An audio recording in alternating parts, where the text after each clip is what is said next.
Hello guys, this is your Inday Lia. Kumusta? Panibagong araw, panibagong vlog po tayo, panibagong video ang ibabahagi ko sa inyo. Ito ay para doon sa mga naguguluhan na relasyon, mag-asawa, magkasintahan, magkasamang babae sa babae, lalaki sa lalaki, pwede po ito.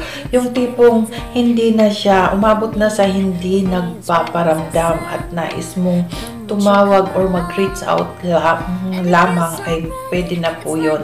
Yun na yung start ng communication para maayos ang lahat. So, para tumawag o magparamdam sa iyo, gawin mo lang ito pagsapit ng umaga. So, in short, kailangan nyo nang maghanda ng tubig na halos mapuno.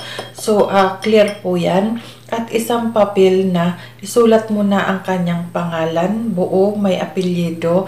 At isang dahon ng laurel, sulat mo yung unang letra ng kanyang pangalan at ang kanyang apelyido. So, bago ko simulan, guys, mag-disclaimer muna tayo. Ito ay para lamang doon sa mga taong bukas ang isipan sa mga ganitong pamamaraan.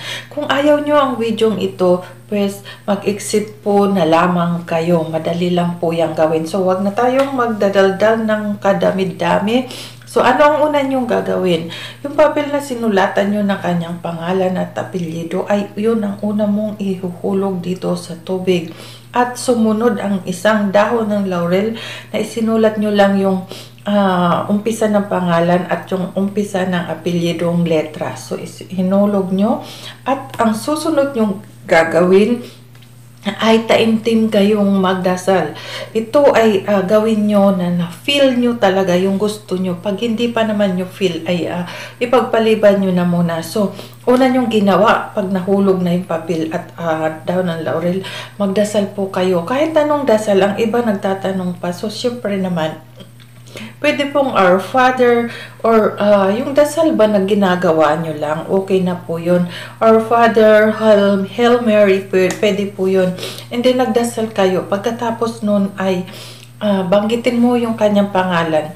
3 beses, mas higit pa, mas marami, mas maganda para ma-feel niya talagang may bumabagabag or may kumakabog-kabog sa kanyang dibdib. So, pagkatawag nyo ng kanyang wag naman sumigaw kayo ha, baka magulat yung inyong kapit kwarto. Gawin nyo ito pagsapit ng umaga ha.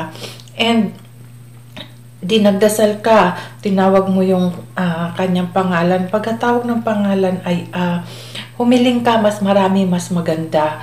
So, i-feel mo yung ginagawa mo para maramdaman niya at umabot sa kanya na tipo bang hindi na siya mapakali or kakabog-kabog ang kanyang dibdib or isipan, gugumulihan dahil sa ginagawa natin ito para mag-reach out siya or tumawag or mag-text lamang sa'yo. And pagkatapos ng unang araw, itatabi nyo lang ito. Ito'y pala'y gagawin nyo sa Biyernes. So, Biyernes tapusin nyo ng 7 araw. So, pag Biyernes nagsimula, Biyernes, Sabado, Linggo, sunod-sunod na araw hanggang maka 7 araw ka. Pag natapos yung pang-7 araw, ano naman gagawin nyo dito? So, maghanap kayo sa labas kung may paso sa paso. Ngayon, kung may pintuan, sa pintuan, wag sa bintana ha. Ngayon yung mga nasa ibang bansa, syempre wala silang pinto o nasa pang-8 palapag sila. So sa lababo ay pwede, wag lang sa bintana or sa kubeta, wag lang po yun. And yung papel naman at saka yung dahon ng laurel ay pwede nyo, kung wala kayong mapagbaunan, pwede nyo yun itago. Itago nyo po. Gawin nyo ito ng taimtim yung bukas sa kalooban nyo para naman ay tumalab doon sa taong iyong mahal na mahal para mag-reach out siya sa inyo. Tumawag or magparamdam at mag-text pinakamainam para may communication kaagad, palitan ng text. So, ayan, sana ay makatulong sa inyo doon sa mga naguguluhan, doon sa mga hindi na nagpaparamdam ang kanilang mahal sa buhay. Hangad ko ang inyong katiwasayan ng inyong relasyon. Sana ay makatulong itong video ito. So, maraming salamat po sa pagsubaybay. taos puso po akong bumabati sa inyo ng magandang araw or magandang gabi saan man sulok kayo ng mundo. Mabuhay!